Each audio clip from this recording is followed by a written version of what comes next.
Hello everyone, so we're streaming once again.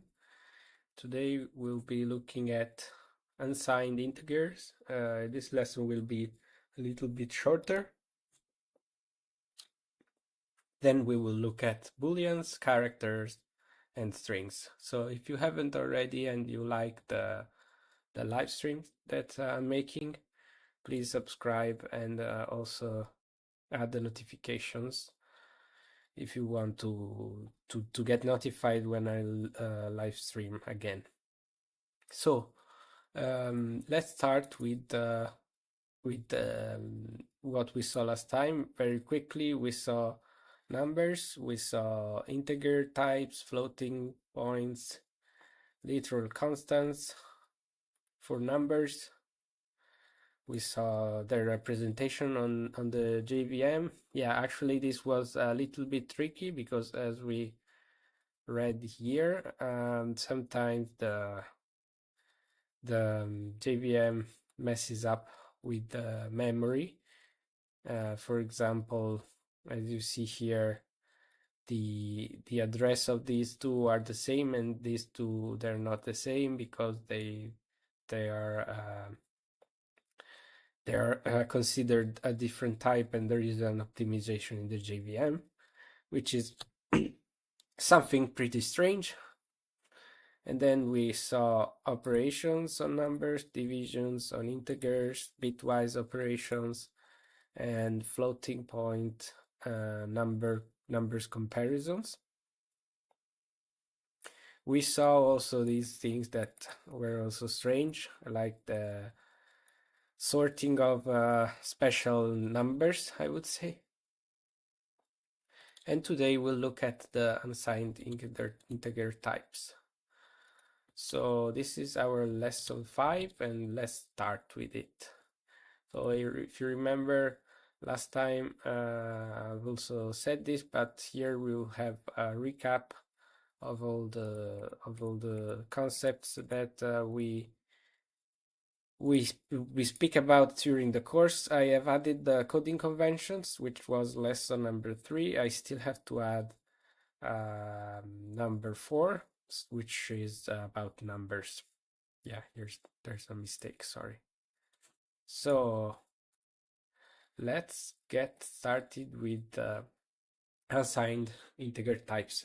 So the unsigned types are basically the same as signed integer types, but they are without sign. So the mean value will always be 0, and the max value is 2 to the power of the size in bits minus 1. So let's take a look at this.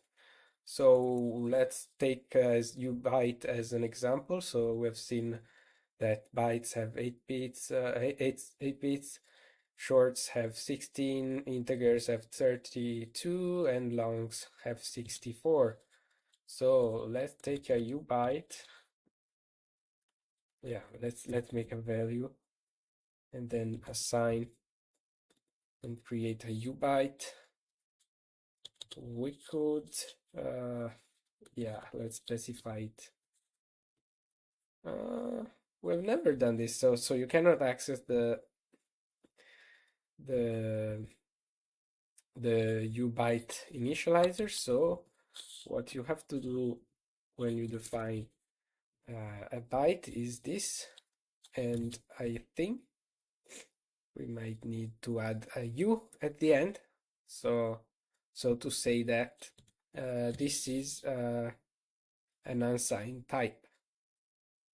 Okay, we have to say this is an unsigned byte, and then we're good to go. So let's see the representation in the console. So this might be useful if you want to access, if you don't need integer with the negatives. Maybe you still need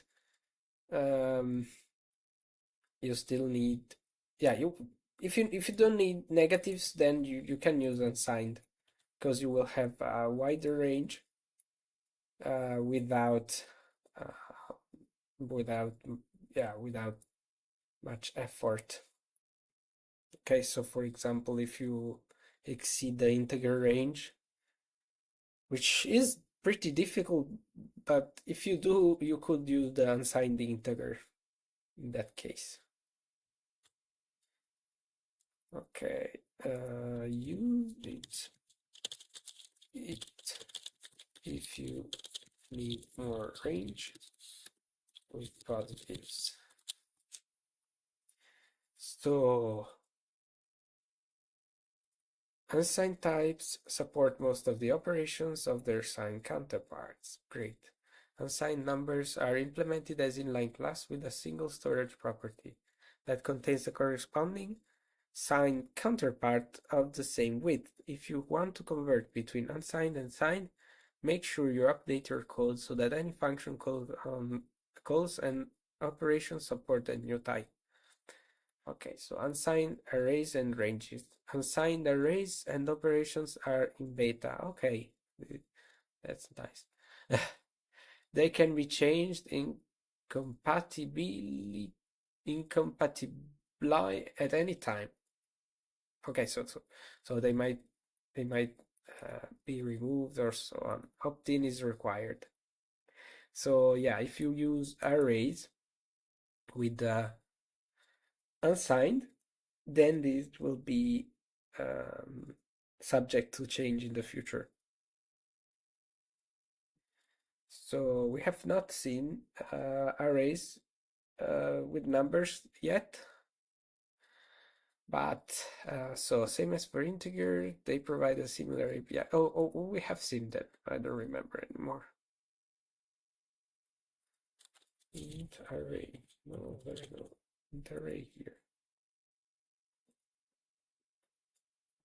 Anyway, maybe we had seen this in the basics. Anyway, we keep on going. Same as for signed integers, they provide a similar API to the array class without boxing overhead. Okay. When you use unsigned arrays, you will receive a warning. Okay, that's it. Experimental. They're not stable, so you shouldn't use them in production apps. Ranges and progressions are supported for uint and ulong by classes. Progressions. Okay, progressions are range until range 2. So like the ranges that we were using in 4 cycles, for example.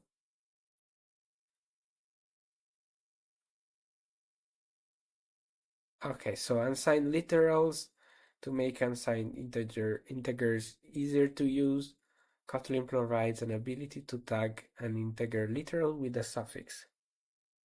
So U capital or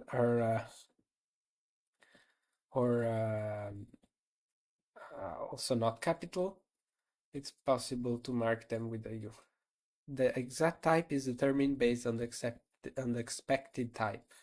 So that's what we did for bytes, but if we change this to something else, like U short, it will still work. You just need to mark with the U at the end. If I remove the U, it will complain. UL and UL explicitly tag literal as unsigned long, so only the long will have a difference. Unsigned long, U long, and then we have to use L.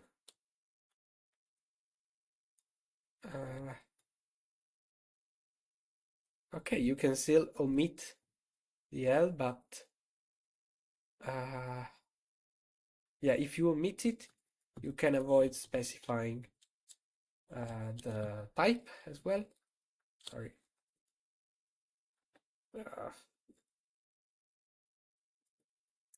You can avoid specifying the type because it will be long by default. And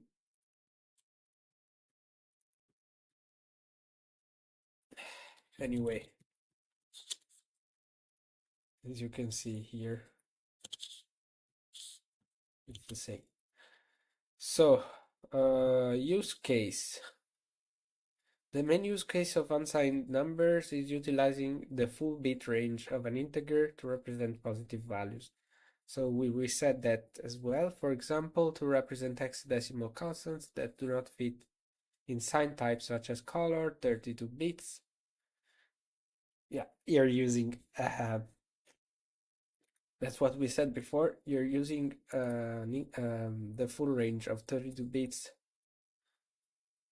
And in this use case, it's useful because colors don't have negative values. So we can make an example for this. I'll specify a data class with a u integer, and we will create a color which is ffcc, well, this number, and this number is the yellow.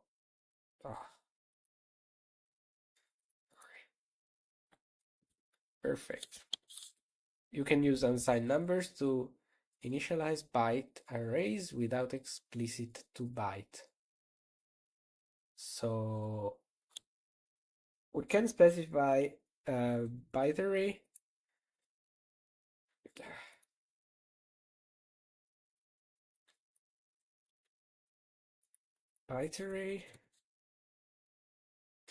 we just, well, let's create this. So byte array mark UTF-8 times byte array. We can have u byte array all, and then we can pass as arguments u byte elements, and this will create a u byte array. So we can pass, as they're doing here, ux, f, I don't know, ffu, 0x, fau, and so on. Another case is interoperability with native APIs. Kotlin allows representing native declarations that contain unsigned types in signature. The mapping will substitute unsigned integers with signed ones, keeping the semantics unaltered. Okay. Non-goals. While unsigned integers can represent positive numbers and zeros, it's not a goal to use them where application domain requires non-negative integers. So, for example, as a type of collection size or collection index value.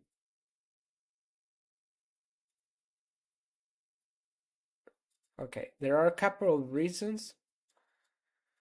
Using signed integers can help to detect overflows and signal error conditions, such as list last index being -1 for an empty list. So yeah, unsigned integers cannot be treated as a range limited version of signed ones because their range of values is not a subset of the signed integer range. Neither signed nor unsigned integers are subtypes of each other. So yeah, so they're not subtypes because we said the max value is 255, whereas in integer types bytes, where max value was 127, so the integers do not contain the unsigned integers. And here it says in lists, for example, last index returns -1 if the list is empty. So let's see this list of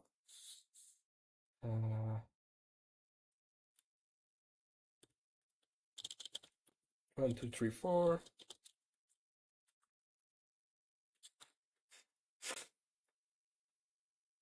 So these are numbers, and list, and if we print it, list, and if we print list size,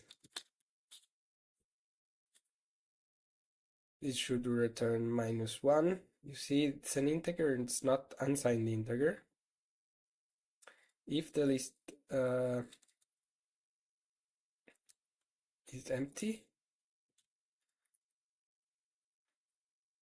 last index, let me see.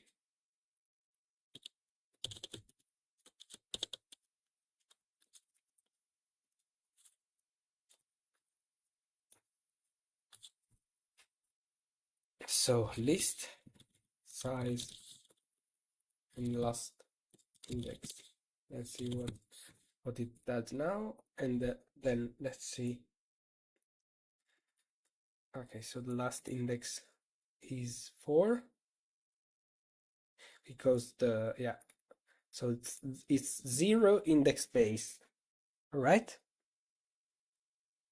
Instead, so if we do remove all the elements,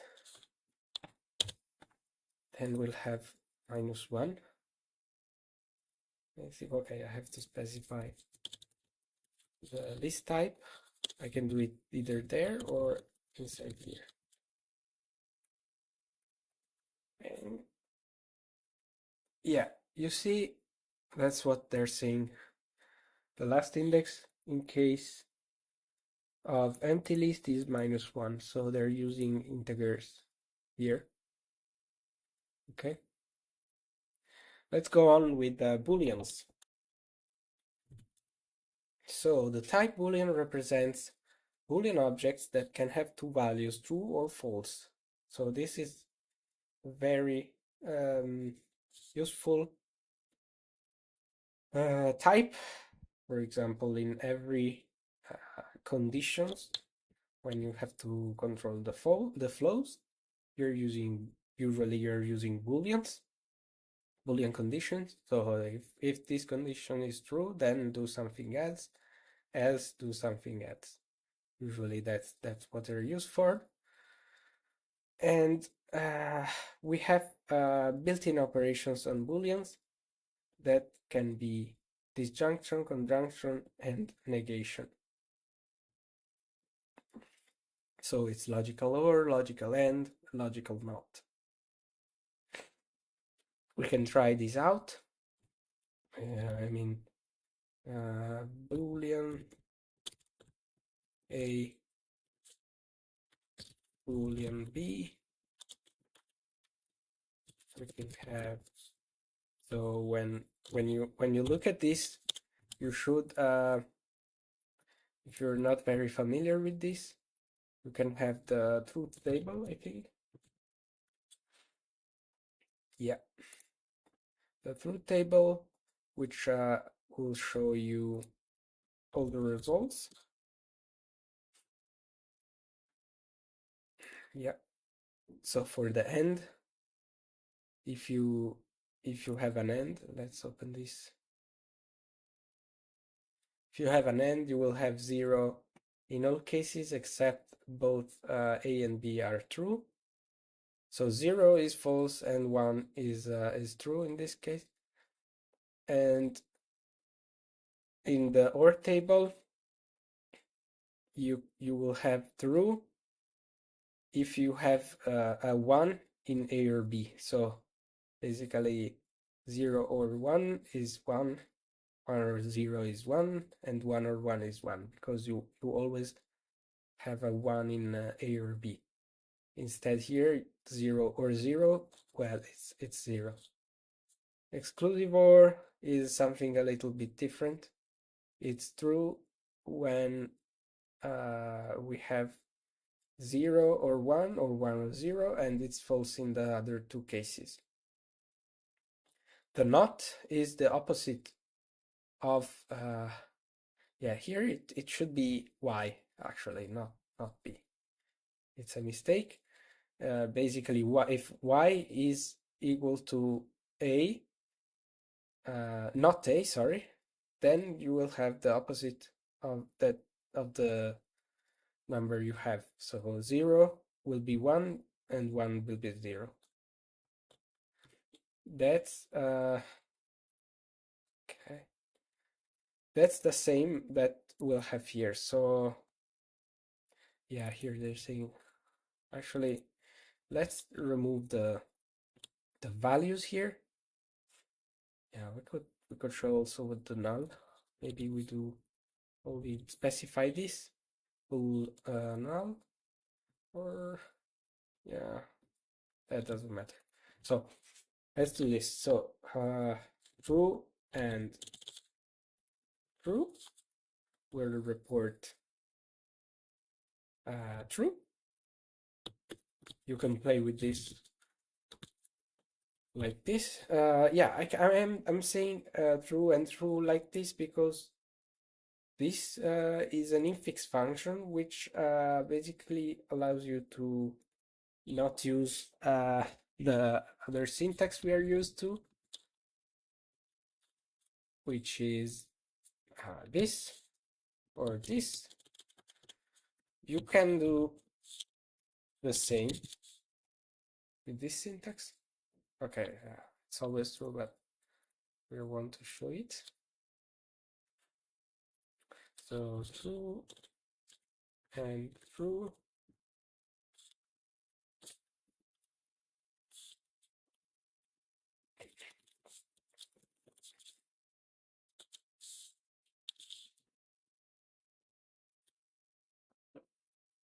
Now it should be more readable.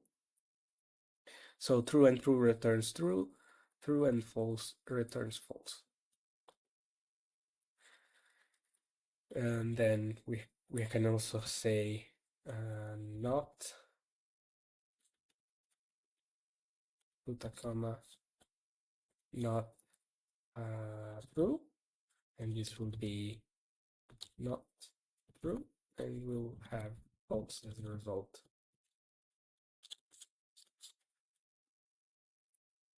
Run. All right. Yeah, here we go. So not true is false, and so on. You can use, this is for or, this is for and.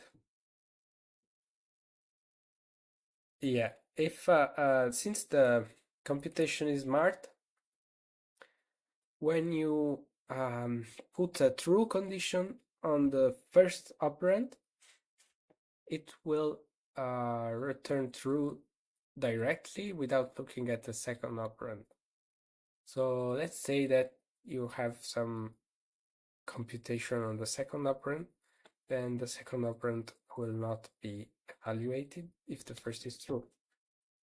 We may try to do this. Let's see. So true and not executed. No, it's not with the and, sorry, with the or. Otherwise we should put false. So let's type something like print line, this function will not be executed, and we will run return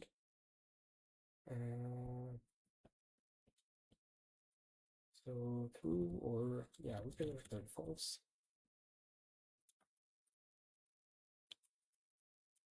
This way, this function should not output anything, and here we will say print line entering this condition. So basically, if I remember well, this is called a lazy operand. Yeah, that's what we got. So as you have seen here, this function is not executed. So you must be careful because maybe sometimes you will want to execute this function. If you want to execute this function, you have to place it outside of this, and this way it will be executed. As you see, so make sure that you understand the implications of this, of what are the things here. And the same goes with the end. So if you have a false on first line, on first operate, on first sorry, on the first argument of this end operation, then it will not be executed. You see?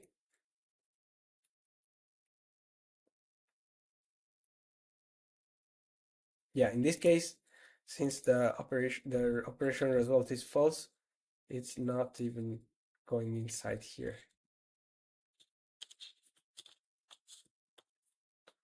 Instead, it's going with this else, if you really want to.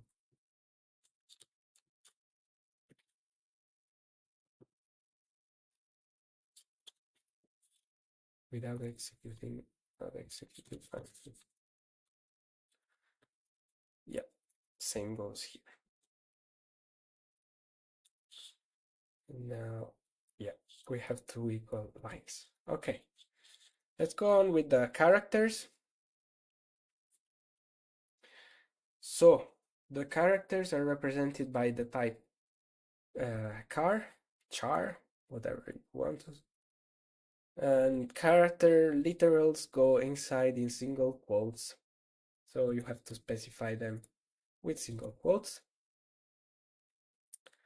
On the JVM, a character stored as primitive type char represents a 16-bit Unicode character. So it is made of 16 bits. Special characters start from an escaping backslash. The following escape sequences are supported. So these are all the supported special sequences. To encode any other character, use the Unicode escape sequence syntax with specifying them this way. If a value of character variable is a digit, you can explicitly convert it to an integer number using the digit to int. Okay, so let's try and type this. So what we can do is we can say supported characters, special characters, list of, we can say list of R, and then we can copy them, and let's fix this. So I'm holding Shift Alt if you want to replicate, and then I'm selecting here. Okay, it might not be useful. Okay, it worked better than I thought. Remove this. Now let's go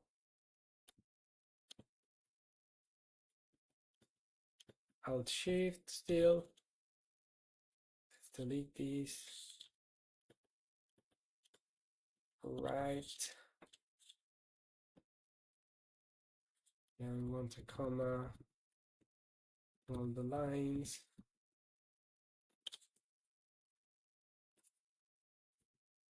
Mhm.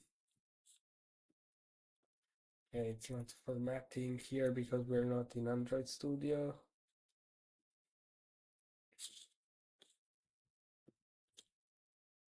I will do it manually this time.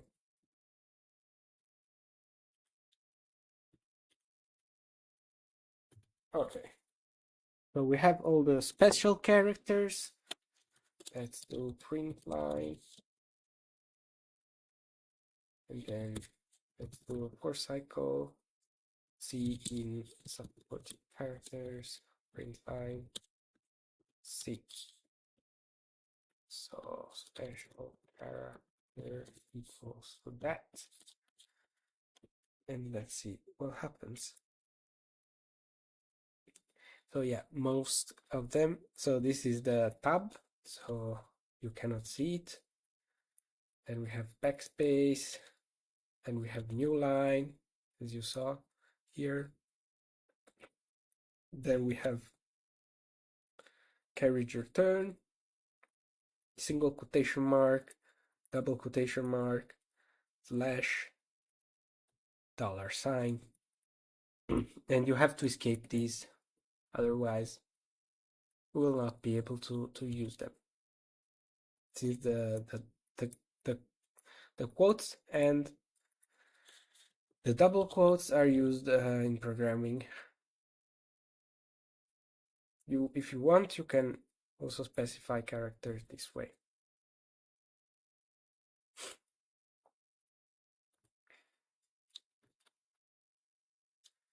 And this will complain. Let me check why.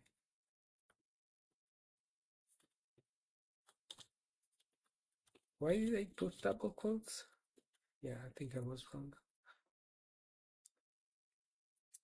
Okay, you see this character won't print because it's not printable actually. If we do say something like 23, let's see. Maybe I have to check. Let's say Unicode map. Yeah, here we go. Not what I want.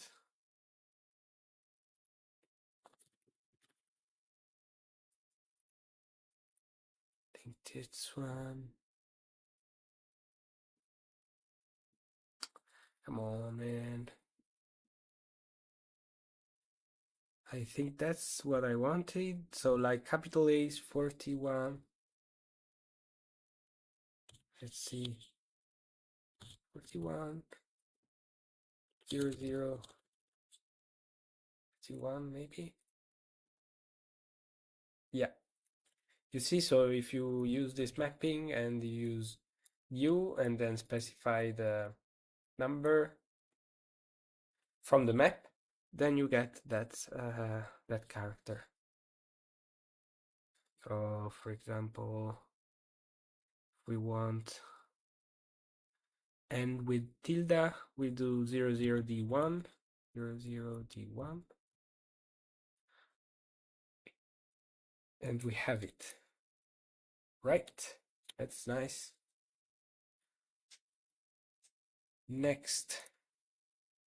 So if we have, if a value of character variable is a digit, you can explicitly convert it to an integer number.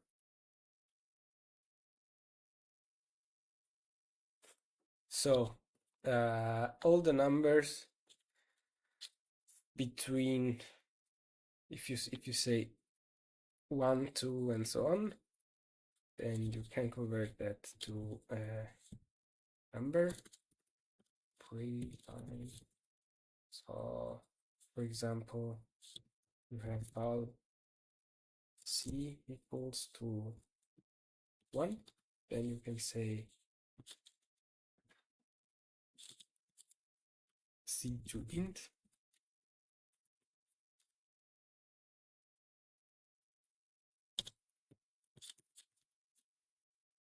and this will, yeah. So now it's deprecated, so the documentation is old. You have to use c.code. This will give the code of the integer. Curly braces and run again. I don't think that's what we wanted. So yeah, digit to int. Sorry guys. So with that, you can have the integer code. Oh, C code is probably the Unicode code. Let's look here if we're right. Number one. Where is number one? Over here. 49. So is the code is 49 for number one. So let's say this is given C as char C digit to int equals this, and C code equals to C code, right? So we could do this.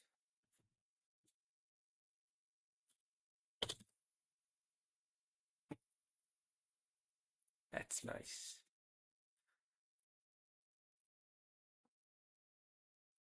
What do you think? We have the code, the Unicode code, 49, and we have the integer representation of that character.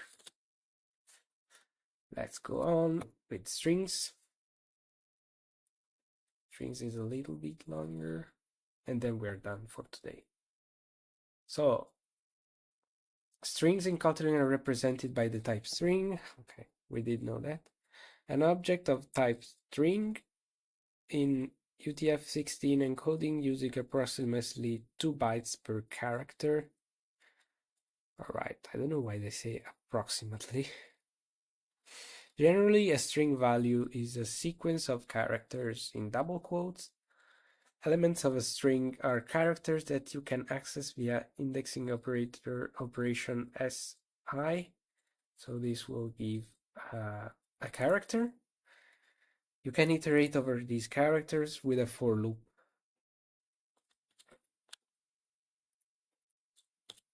So let's say ls, this is the string, and then print 5, and then do s2 for for C in S, and do this, and we rename this to something else.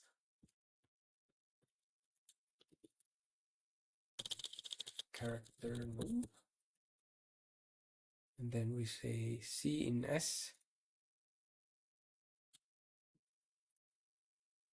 We print C. As you see here, it says this is a character because we're cycling through characters inside the string. Strings are immutable. Once you initialize a string, you cannot change its value or assign a new value to it. All operations that transform strings return their result in a new string object, leaving the original string unchanged. So yeah, let's see this. So basically, if you use print line and you say S uppercase, this will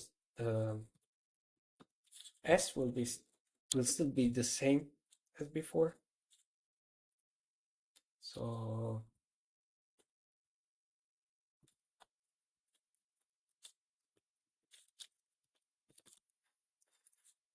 Let's run this. This is a string, and this will be, the s will be unchanged after the operation. This still returns, so basically it says we are allocating ABC, and then we're adding one to this, so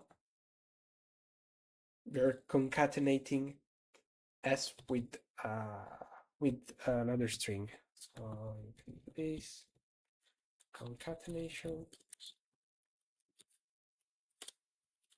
of s with one or with another string.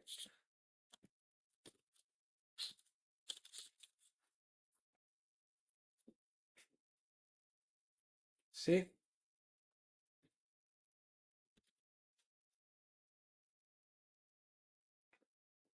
We could do this. So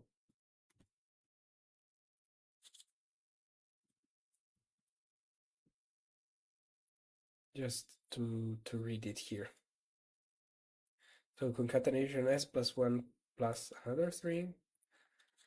We need to add another.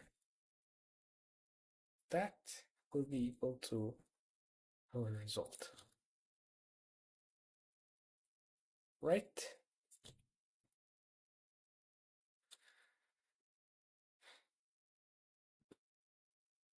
Yeah, it says in most cases using string templates or multi-line strings is preferable to string concatenation. So instead of doing that, we could Java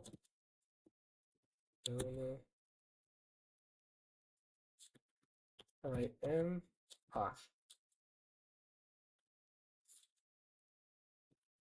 it's still a concatenation though.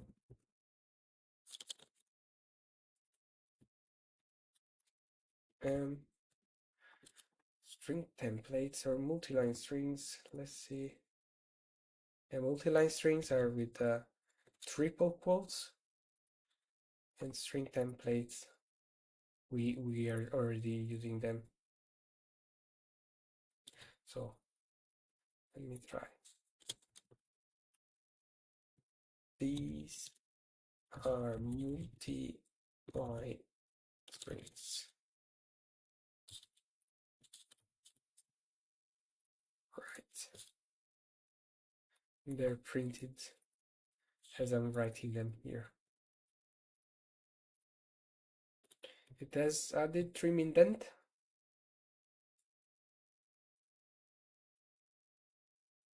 So it removes indentation from every line at the start and also at the end if they're blank. Right.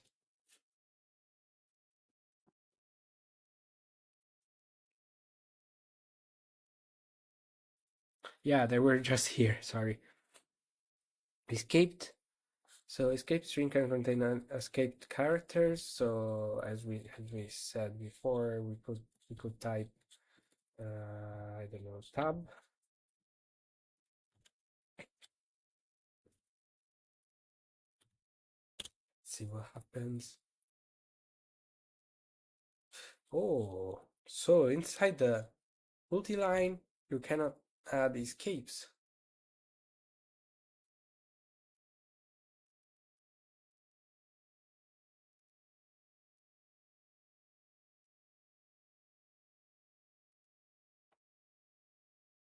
To remove leading white spaces, use the trim margin function. Or yeah, or as they do here, trim indent.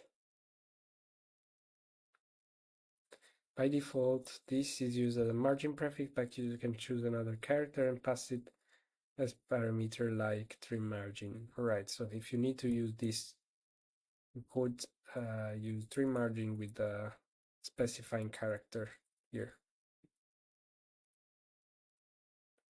Okay, so I'm shocked here because you cannot place these type of characters here. special characters, but you can inside here, I think. Yeah, as you see, you can in string templates, but you cannot do that yeah, if they're single line, but not in multi-lines.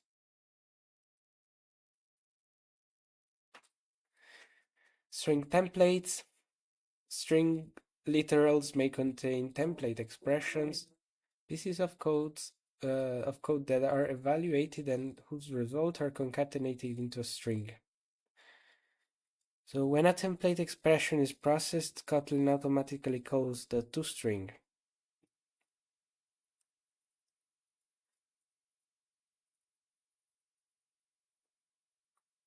So yes, so basically what they're saying is that first they evaluate the expressions, then they concatenate them. When you're using templates, like with the $sign, like the ones we're using before. And when a template expression is processed, it calls the toString of this method, of the variable you are concatenating or the function that you're concatenating, and it returns the result converted into a string. A template expression starts with a $sign and consists of either a variable name. Okay. So, or an expression in curly braces, because if you want to access like properties, you have to use the curly braces. You can use templates both in multi-line and escape strings. So in multi-line, I would have had to do something like this to put the tab. Let's see. Yeah, now it's working. You can, okay, you can use templates both in multi-line and escape strings. However, multi-line strings don't support backslash escaping. Yeah, that's what we saw as well. To insert the $sign in a multi-line string, before any symbol allowed at the beginning of an identifier, use the following syntax. So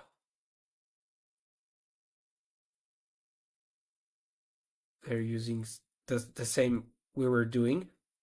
So dollar, if you want to use the dollar, then you have to use the string concatenation, sorry, template of a character dollar.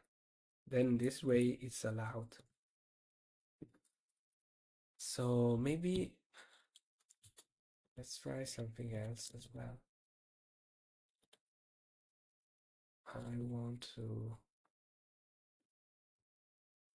type it as dollar, or I can also do like this. This should print out the $2.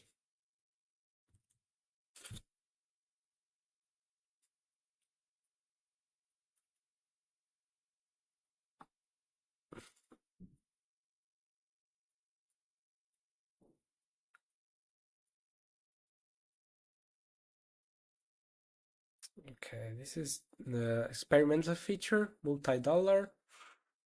Allows you to specify how many consecutive $signs are required to trigger interpolation. Interpolation is the process of embedding variables or expressions into a string. While you can escape literals, for single line strings, multi-line strings in Kotlin does not support backslash escaping. To include dollar size and literal, you must use that to, yeah. This approach can make code harder to read, especially when strings can contain multiple $signs. Multiple $string interpolation simplifies this by letting you treat $sign as literal characters in both single line and multi-line strings. So you could say $, and then you could say dollar schema. What should? Yeah, let's copy all of this and see the result. Read the line. I've never used this before, so it's not supported in K1 mode, so it's not even supported. I wouldn't recommend using this unless you specifically need it. So let's skip it. Yeah, you have to add this to the compiler option in order for it to work. Yeah, the result is written here anyway.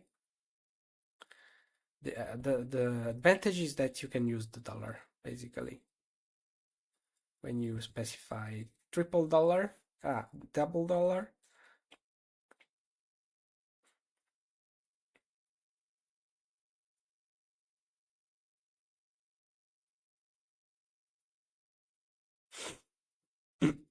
So if you have issues with dollars, read this section. String formatting. So string formatting with the string format function is only available in Kotlin JVM. To format a string to your specific requirements, use the string format function. This function accepts a format string and one or more arguments. The format string contains one placeholder for a given argument, followed by format specifiers. Format specifiers are formatting instructions for the respective argument consisting of flags. So, width, precision, and conversion type. Collectively, format specifiers shape the output's formatting. So, common format specifiers are $D for integers, $F for floating points, $S for strings, and you can use the argument index $syntax to reference the same argument multiple times. Okay, let's see if they are doing it. Now, one thing, this is what they mean.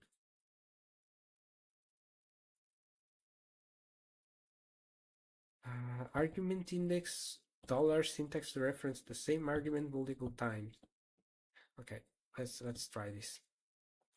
So basically, we have, let's do print line string format. This is a number. We say $1. Sorry, %d, and we say 0, 1, and we say comma, since we're using string format, and then we specify the number that we want to print, for example, 8.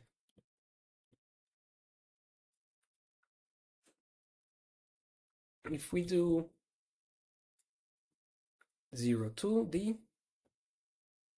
we'll get a trailing 0, and this goes on and on. So if you do 0d, 0, 6d, you get 6 trailing zeros. So that's how it works. Then you can do the similar stuff with the floating numbers. So let's copy this. This is a number with trailing zeros. This is a number with 4 floating points. You have to do plus dot f for f. And then you have to specify the number by 3.141592, and then it will cut the ending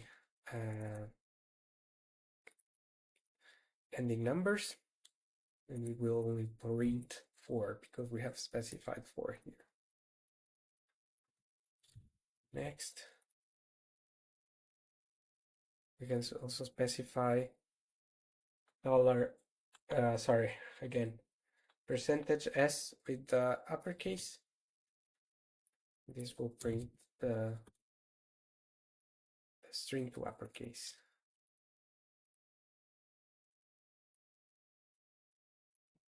String to uppercase.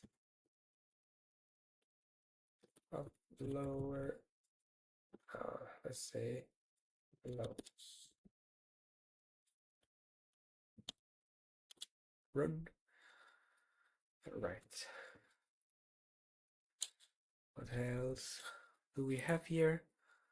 Formats a given number to be enclosed in parentheses repeats, then repeats the same number in a different format without parentheses. That's what they were saying before.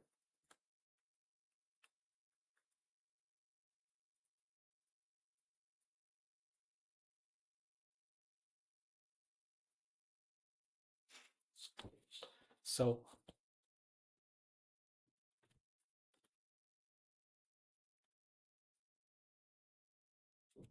number with enclosing parentheses is percentage parenthesis b. I can print this first. 2, 3, 4. So if we don't specify the number, the trading zeros, then it will not put any, and it will just print the number.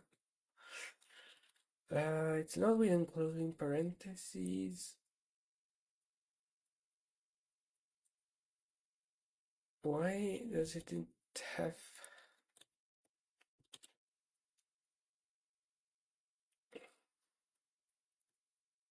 I'm not sure why the syntax.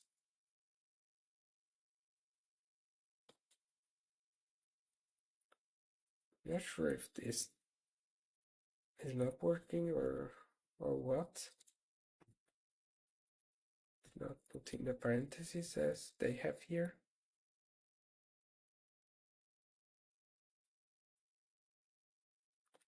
Let's see what happens if we copy this.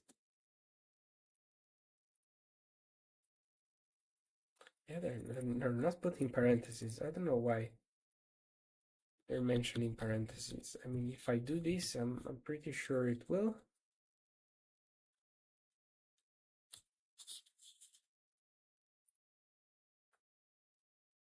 That's strange.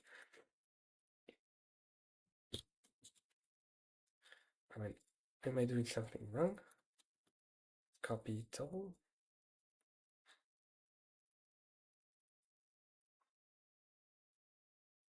All right. What if I delete this? Still doing the parentheses stuff. Maybe you cannot place them. You have something before that.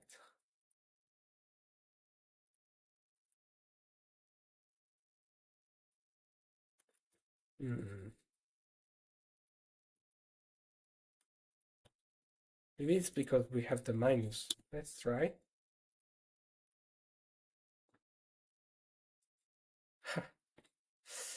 All right. I'm not sure what it's doing. So let's read this. Formats a negative number to be enclosed in parentheses. Okay, so it just takes this number, it converts it to positive and then puts parentheses, then repeats the same number in a different format without parentheses using the argument index. That's what we have seen they were saying before. So imagine if I do something like number 2, it should print also number 3. Let's see it. Yeah, it's doing it. So that's useful if you want to repeat the number many times inside the string without writing many times the same number. So with parent negative number with parentheses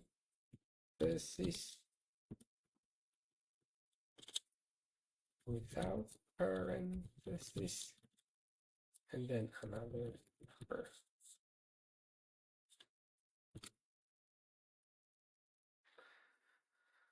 All right, perfect. 2 times.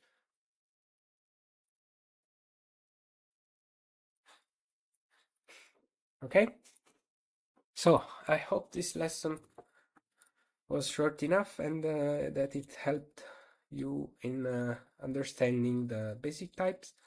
Next time we'll look at the arrays, and I really thank you for watching. If you want to subscribe, comment, or anything you have as a suggestion, I'm really welcome.